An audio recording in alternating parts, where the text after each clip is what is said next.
Yeah, we're gonna have some 6-8 winners. Right.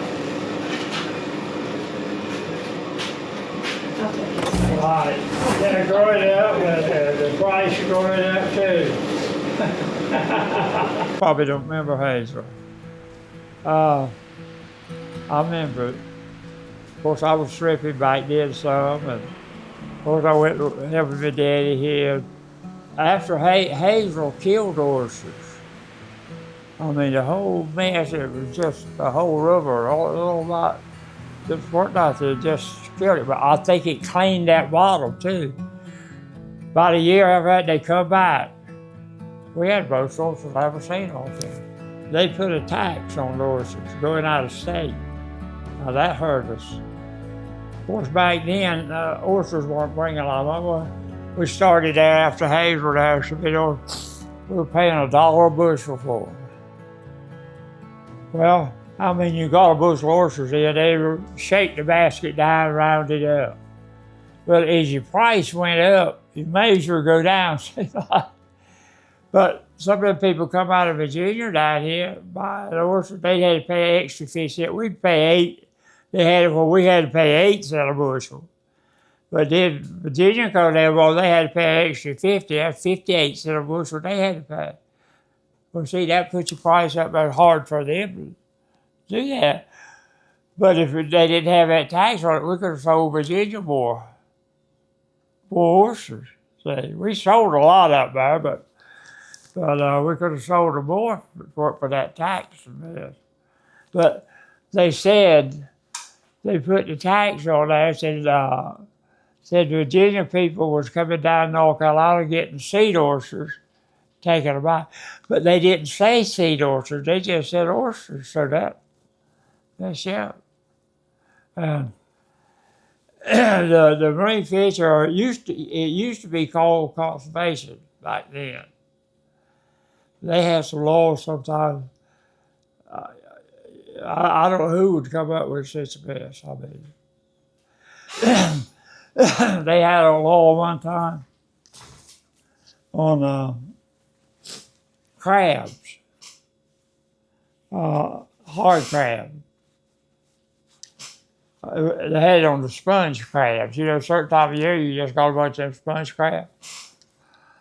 Well, you could go out there and catch him, bring him to the dock, do whatever you wanted to with him. There wasn't nothing they could do about it. But if you put him on the highway, transported, they had the law, you couldn't transport him. Right? When you take people down on Pamlico Roundabout, they go catch and see they had picket houses right there at the dock. They come in there, buy the crab, pick them, do whatever they wanted to with them. But the law gets that. But if we put them on the highway to haul them to them over, then we ain't supposed to do that. Well, that just messed our prices up. We were selling to a man something,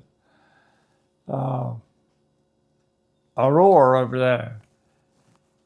And he was paying us. Well, back then, I think we were paying 4 cents for him here.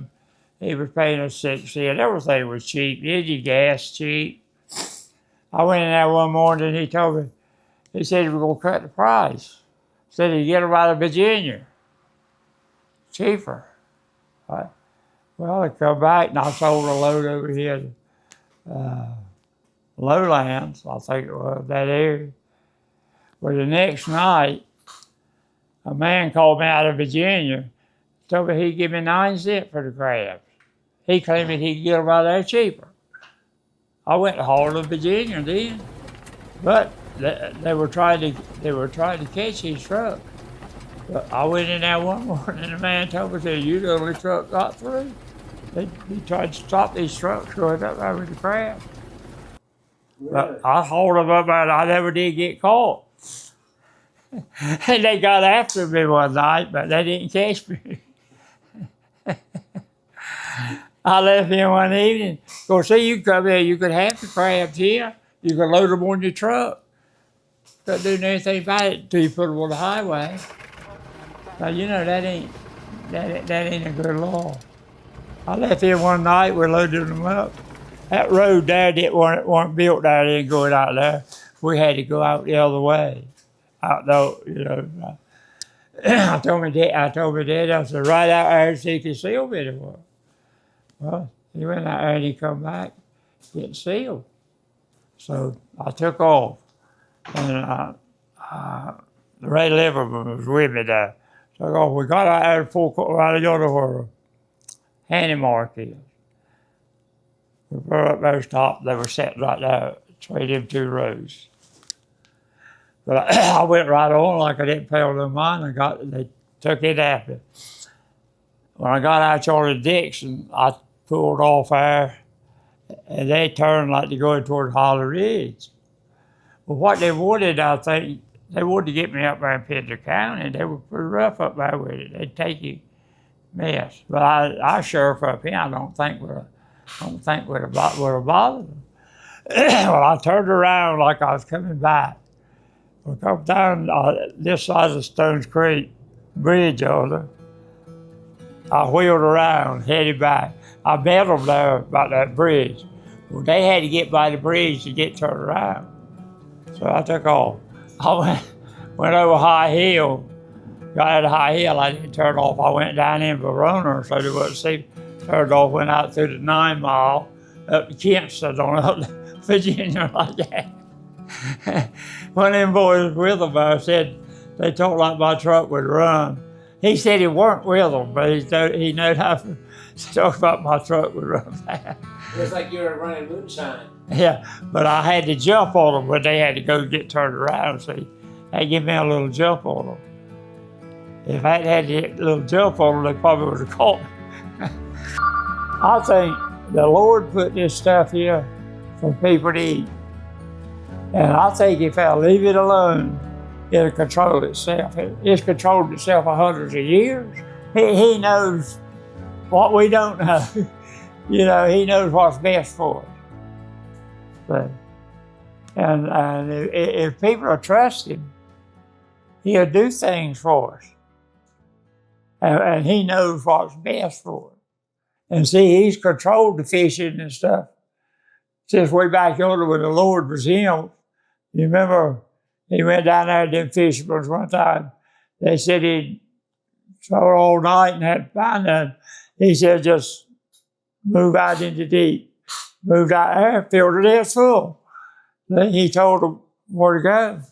That's right. So when the Lord's controlling something, I think you need to leave it alone and let him control it. And he knows how many fish are in that water. That's right. But now they want to control nature, and that's wrong, I think. I think they need to leave it alone. What was your reaction when you heard that the House Bill 442 with the trial ban amendment did not pass? When you found out that it did not pass, what was your reaction? Well, I was glad. I was glad it didn't pass, yeah. And I tell you, they tried to take too much. When you try to destroy a whole industry like the shrimping, so you've been here a long time, and you come in here and going to destroy all of it, sometimes they'll come in, they'll take a little bit. They'll like to close the river up here and drag it. You know, the skimmers, they won't even let you go up by above Graves Point, just a little ways, as far as you can go up the river. But we used to drag all up there in Mortgage Bay, up there, almost Jacksonville, all up there in Ketchville. Now you can't go up there. You can't even go up there with the skimmer. So they just tried to rule everything. And I think, I'm not too sure if they just do away with the marine fisheries.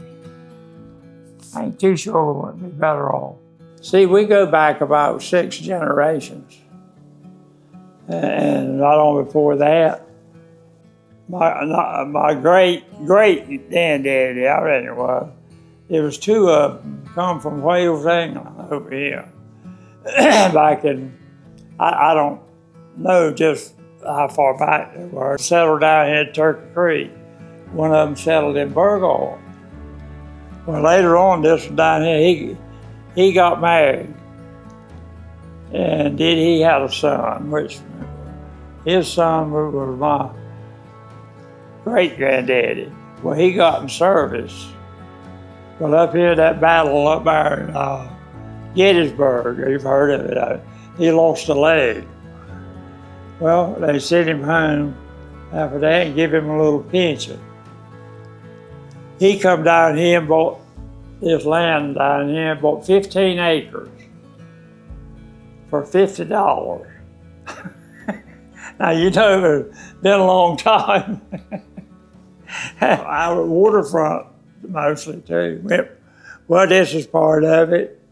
Went from up here on Daniel Parody Point around 15 acres of it. He couldn't fish, do down Turkey Creek one leg. So when he bought this down here and moved down here, and had two daughters, they helped him build a boat. He built a boat, do a little farming and the boat and all fishing. But then when Granddaddy come along, he went on a boat, haul, I believe it was salt and fertilizer, but haul it from Virginia, a sailboat, I think, back over here to Marines. Well, he finally, I don't know what happened to his daddy, but anyhow, he quit that and come there and took over the farm fishing and stuff. They had two sons, I believe. They were fishing. And my daddy, he had, me, Moses, Jimmy, Joe. He had four boys, 4 girls. Well, all 4 boys were fishermen, strippers. And one of his sisters married a boy, he was a stripper. So the whole family just about has been in the stripping and fishing all their lives, just about. But, and we like to do it, and that was the main thing. If you do something you don't like, you ain't gonna do too good at it, I don't think. But we loved to do what we were doing, and we made a living out of it. We didn't get rich, but we made a living. I don't know going to bed hungry in no time either. My daddy, he furnished us something to eat. My mama, she'd have a garden out there. Then we'd have plenty of stuff out the river to eat. I mean, we fared good even back yonder. You've heard of Hoover's time when it was so bad. They talk about having soup lines and mess up north. But we fared all right as far as eating and doing, you know. But you take them people up there, they didn't have where to raise a garden, probably. They fared bad.